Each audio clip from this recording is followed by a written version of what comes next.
Okay, starting from the, what are we here? Recording? Yep. Starting from the 3 month chart, I'll work my way down to the daily chart, maybe the 4 hour chart. So where's the obvious significant lows that we're taking? There's one, right? Swap liquidity. We can map out ISPs. ISP there. That's your high. These are relative equal highs, right? So we can just mark that as your obvious, liquidity. Let's just remove the dots here, just to not make the chart cluttered. Obvious liquidity here. We've manipulated the lows here, pushed up, rejected off a bearish fair value gap, pushed lower, failed to take this low, pushed higher. That's your failed ISP. So we can mark that out.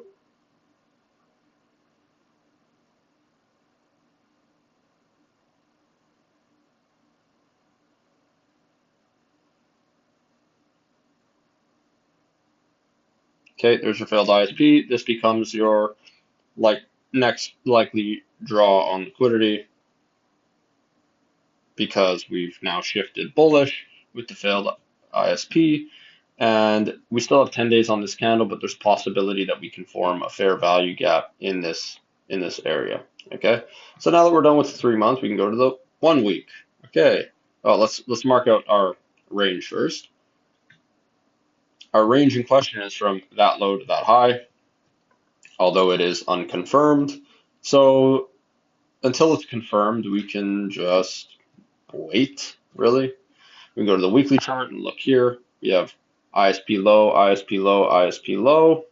Obviously, that lowest one's a swing point. You can figure that out. I'll make it blue just to be extremely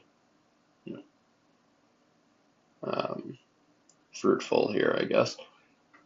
We can mark out our FVGs. You have one here that the chart is respecting. Okay.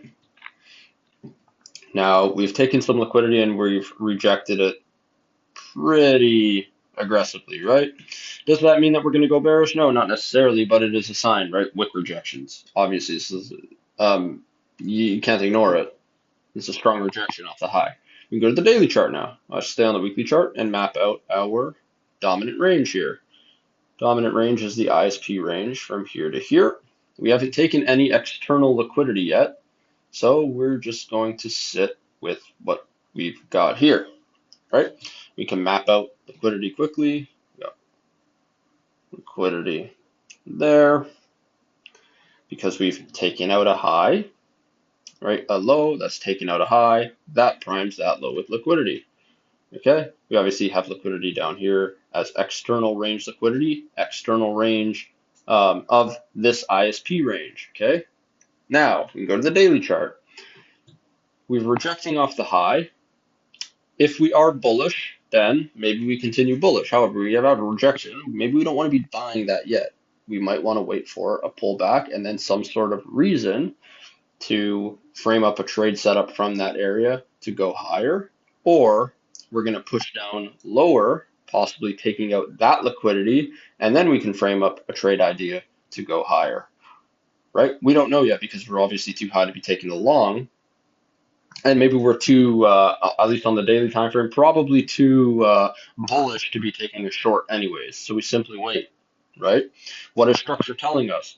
We're using structure in order to define the ranges that are relevant, the ranges that we're looking at, right? On the higher time frame with less candles. We looked at the weekly range. Now we're using that to frame up our daily perspective. Now you can do this again on the 4 hour, right? That's the most recent ISP. That's the high. That's our daily ISP range. And that'll help us frame trades on a 4 hour chart. We go into here, visibility. So I'll make that visible.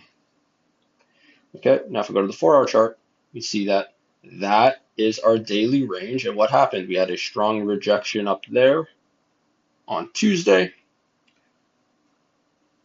On Wednesday, actually, Wednesday at 9 a.m., we rejected that high, broke down, created a gap.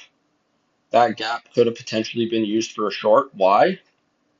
Well, because we're in the premium of that relative range, the range of